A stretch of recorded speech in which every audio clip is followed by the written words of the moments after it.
Boy, this never gets easy. Before I start, I just want to say I dedicate this 15 minutes to a little boy who I met in Chicago. Over the last 5 years, I've presented in front of almost 500,000 high school kids. And I try really hard to prevent.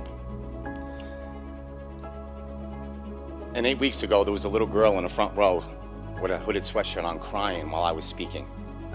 After my presentation, I introduced myself to the girl with the hood, and she told me her name was Phoebe. Little Phoebe mentioned to me that she hasn't met her dad. So I took little Phoebe in the hallway, and she explained that her father had alcoholism. I gave Phoebe my email and my cell phone. And I said, if you ever need me, you contact me. Little Phoebe's 14 years old. She came back for the night presentation, and she introduced me to her best friend, Ryan. Ryan was 152 days sober at the time, and she was so proud of him. I have my arm around Ryan on a picture on Instagram. He posted that I was his recovery hero. I never heard from Phoebe again until Mother's Day. On Mother's Day, I was sitting in TF Green Airport waiting to fly out on a late flight. And Phoebe sent me a text, the text that Ryan posted on Instagram. But the iPhone was moving still, so I knew something else was coming. And right underneath it, she said, Mr. Herren, thank you for all you do.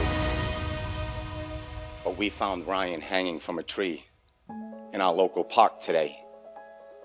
At 15 years old, Ryan lost his battle to mental illness.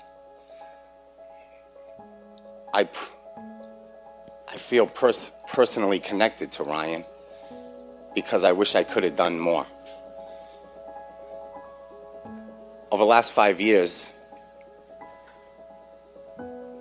I've shared my story 250 times a year. I've spoken in front of groups like the Patriots, the Bears, the Packers, Harvard, West Point, Yale.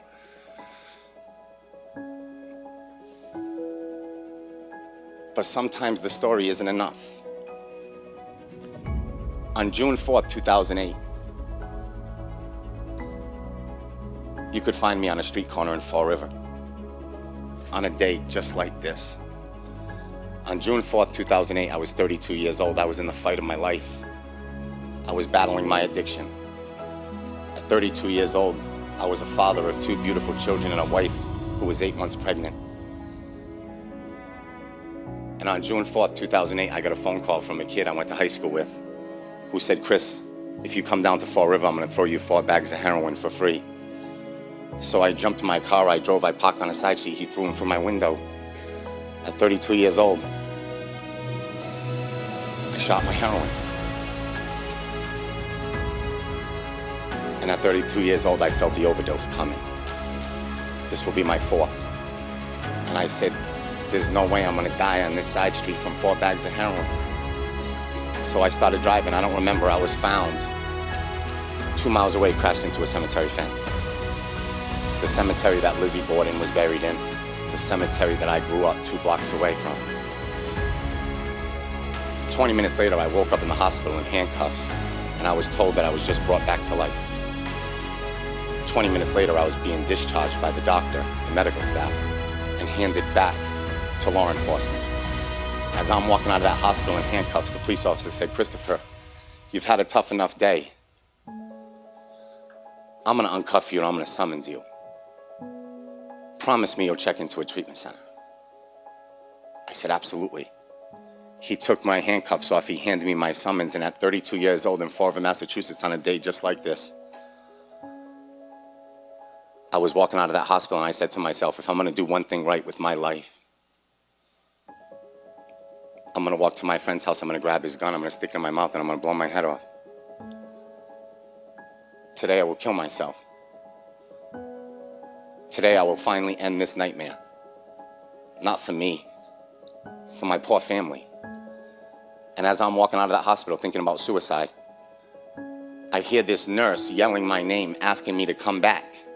When I turn around, she was in her 50s. I waved her off, I kept walking, and she said, Christopher, please don't wave me off. I went to high school with your mother. My mom died at a young age. I said, ma'am, no disrespect to you, but please don't bring up my mom. She said, no disrespect to you, but your mom is talking to me right now. She's begging me not to let her little baby leave this hospital. And please try and get her little boy some help. You were born in this hospital, Chris. Let me do your mom, my dear friend, a favor. I turned around, I walked back in, I sat with this nurse and cried my eyes out at 32 years old, listening to her be rejected by treatment centers all over New England. So that nurse made me a bed and kept me for as long as they could. And on day 8, I was being discharged, and as I'm ready to walk out of treatment, still going through withdrawal, my phone started ringing. And when I answered it, it was a woman by the name of Liz Mullen. Liz Mullen was married to Chris Mullen, an NBA legend. She said, I know this story, Chris, and I want to give you a gift. I just paid for you to go away to a treatment center in New York. Will you please take it? At 32 years old, I was out of gifts. So at 32 years old, I took it. I jumped in a car and I drove to this place I never heard of in Rhinebeck, New York. When I checked in, they told me for the first 30 days I could have no contact with my family. On day 30, nervous and anxious to make the phone call, I walked into that office to call my kids. As soon as I walked in, they handed me the phone. On the other line, it was my wife. My wife was broken up. She was crying. She said, I don't want to get into this right now, Chris, but I'm going into labor today. I'm all by myself in the hospital. Do you think you can come home for the birth? I'm scared. When I was pronounced dead on the side of the road, my wife was 8 months pregnant, expecting our 3rd child.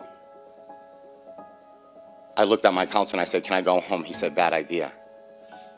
I said, sir, not for me. For my wife. That counselor called me a taxi, and 4 hours later, I was in Women's and Infants Hospital to witness my 3rd child, little Drew, come into this world as a sober dad, my first birth as a sober father. I was so proud of that moment. I ran into our room, I rocked him and stared at him for 8 hours. 8 hours into it, a nurse comes in. She said, there's 2 little ones coming up in the elevator. They can't wait to meet their little brother. Little Chris is 9, Sam's 7. They come flying in.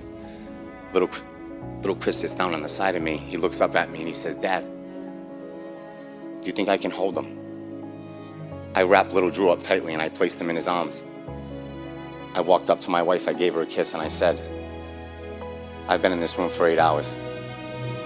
I'm going for a walk, I'll be right back. I never came back. The moment was too big for me. I walked out of Women's and Infants, I walked up to a liquor store. I bought just a little vodka.